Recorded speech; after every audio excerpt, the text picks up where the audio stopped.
Good morning, Father Hawley, on this October 7th, 2018. Can you tell me, Father Hawley, what is the sermon about today? Well, that's a really good question, because today's going to be one of those choose-your-own-adventure sermons. They have one of two options. So they may choose the option that is God, goats, and creation care, or they may choose option B, which is more like environmental justice, social justice, and what's going on with Supreme Court justice hearings. So we'll see which way the congregation goes. I got one more question. Are you going to be rapping? I will not be rapping. I am sorry that that's just not going to be part of my my repertoire today. That bird lied to me.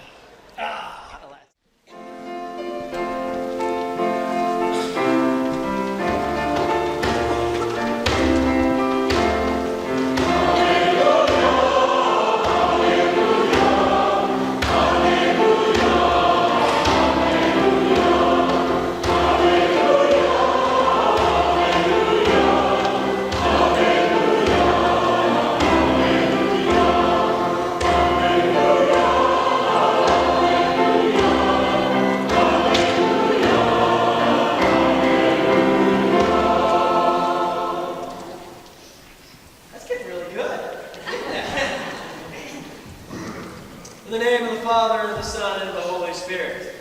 Amen. Please be seated. So this was one of those weeks where I couldn't help but write two sermons. Oh yeah, I hear you all be like, oh no, I promise I'm not going to give them both.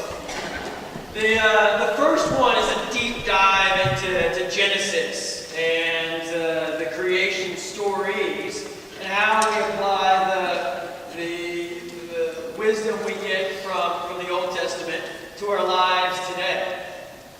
The second one was trying to make sense of the Revised Common Lectionary in terms of environmental justice, social justice, and the Supreme Court justice hearings. Yeah, just out of curiosity, purely anecdotal, how many people would like to hear the Genesis creation care story? Raise your hand. Okay. How many people want to hear the Justice Lectionary story? Oh, interesting. This is really cool. That we have a congregation of such broad anticipation. I think what I'll do today is we'll get Genesis and the creation care stories. But what I'll do is I'll put the puzzling through the justice piece up on the clergy perspectives on our website. And so if you feel disappointed this morning, you can go and check that one out instead. All right, so today is the made-up liturgical holiday of Creation Care Sunday. It is not on par with the Transfiguration or the Feast of the Ascension. Creation Care Sunday is something that, I don't know, Travis and I and St. Francis put together after St. Francis Day this past Thursday. So I want you to understand that when I refer to Creation Care Sunday, it's not some newfangled thing that the Episcopal Church is doing. That being said, I want to talk about the two creation stories, about raising goats, and about spiritual growth that comes in holding all of our images to God together in one beautiful faith. So as many of you know, there are two creation stories in the book of Genesis. The first creation story starts in chapter 1, verse 1. It's a good place to start. And it usually goes, and I say usually, there's some debate about it, but somewhere around chapter 2, verse 4, the first story ends. And it's probably the story most of us are most familiar with. God creates the world in 6 days, and then he rests on the seventh. The image of God we get in this story is one of power and majesty. God as the ultimate monarch, creating from nothing, establishing holy order, and then setting all of the cosmos in motion. Barbara Brown Taylor has a great sermon about this first creation story. And she tells it from the avian perspective. You see, if you read that first creation story closely, you'll notice that the first creatures created are the birds. And from her perspective, they feel like they are the closest to God because they were created first. And they pity all the poor land creatures, and especially humans and cattle, who were basically an afterthought on the sixth day. So Barbara says that whenever she thinks she's getting a little too big for her britches, she remembers that she was created on the same day as cows, and that puts her back in place. Of course, that first creation story is also where God gives humans dominion over all the earth, and he tells people to go out and be fruitful and multiply. And these commands keep with the magisterial image of God, where God is at the top of the organizational chart, responsible for creating and ruling all things. Our Hebrews reading today fits in nicely, where we see that angels are next on the org chart, and then we get down to humans at the third level, and they act kind of like viceroys in India. Traditional interpretations of the first story of creation kind of set humanity up to be stewards, ruling over a household in the name of the Lord. Creation story number 2 is noticeably different. It starts in chapter 2, verse 5, and continues to the end of that chapter. Instead of this monarch image, king or queen, we get the sense of God as a master craftsperson or as a gardener. All of creation imagery has an organic feel to it. The world begins in a garden, and then we have all these rivers flowing out from it.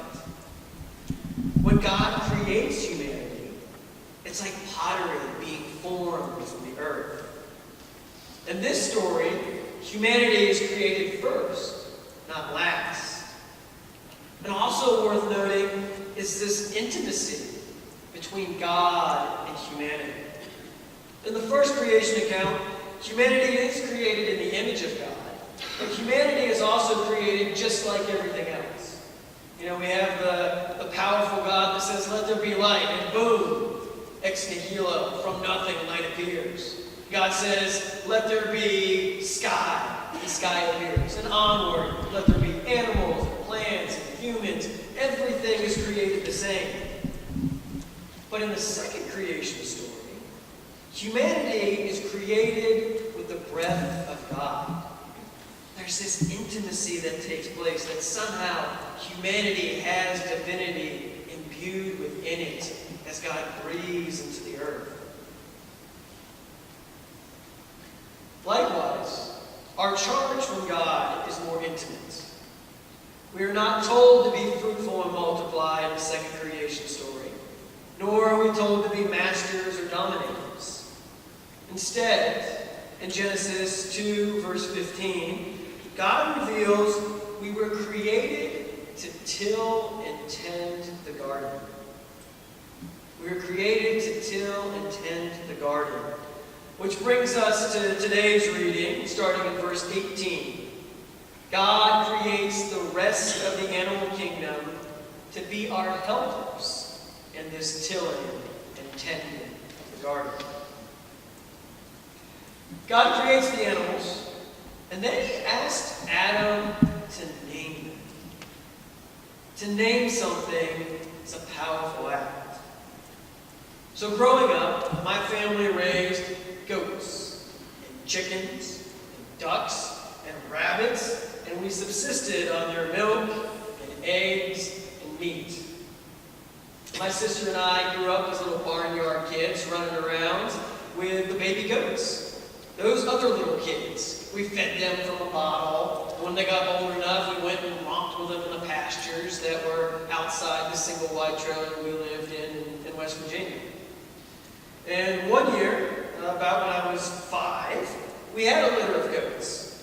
And we sold off the females for good milk goats, and then we kept 2 little twin boys.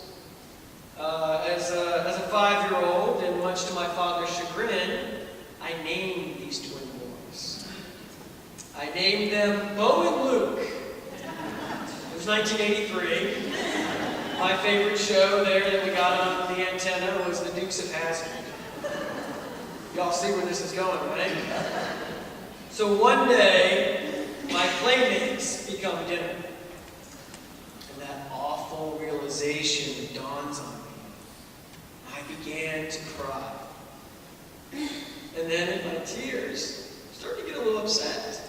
I turned to my sister, my younger sister, and I blurted out, "Dad killed Bo and Luke, and you're eating them." And that's got my little sister crying. My mom, moved by her children's grief, started crying as well. And so 3 of us sat around the table with this beautiful roasted goat before us, sobbing uncontrollably, and no one ate their dinner. From that point on, Dad would never allow us to name any more animals. To give a plant or an animal or a place a name is a powerful act. When we name a pet or a ranch or a church, there is an implied intimacy with that animal or that land. Our connection is deepened, and we feel a sense of responsibility toward our cat or our dog or our 7-acre campus here at St. Matthew's. In the ancient Near East, naming something was part of the creation process. So in this second creation story, God is not just making us viceroys, but co-creators of the natural world. When Adam names the cattle, the birds, and every animal of the fields, he is taking on a prominent role in their well-being and ensuring that they are put to good use in tilling and tending the garden.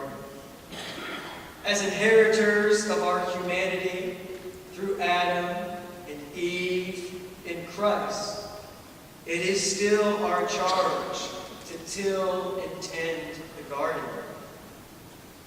All the living creatures are our helpers, and as Paul reminds us in Romans 8, all of creation still groans for redemption.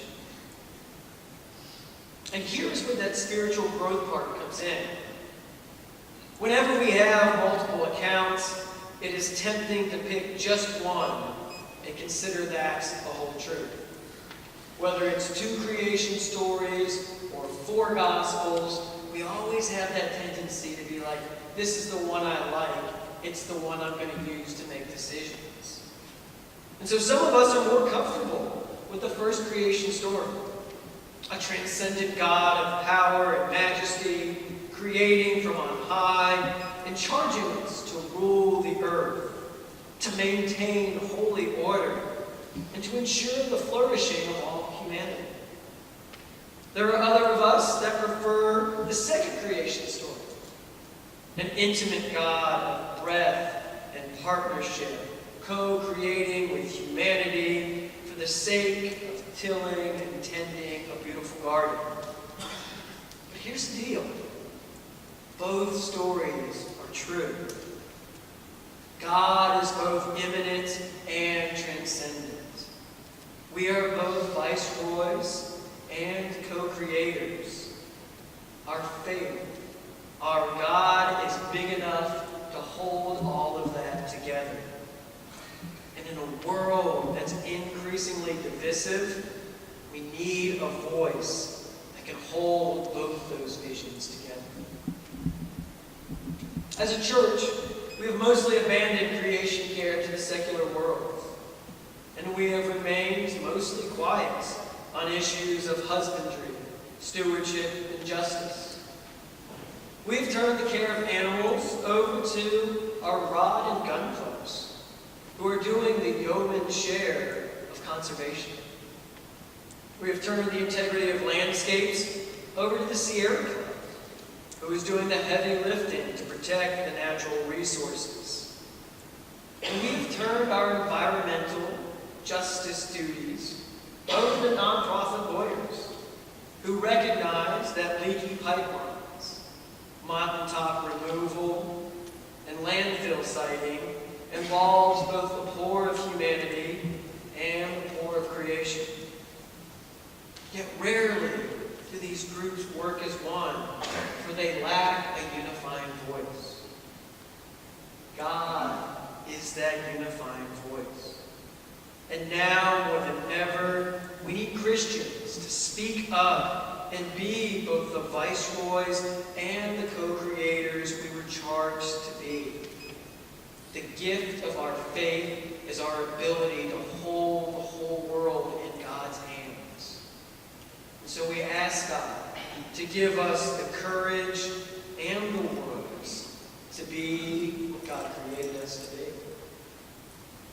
Thanks be to God for creating us in the image of God. Amen.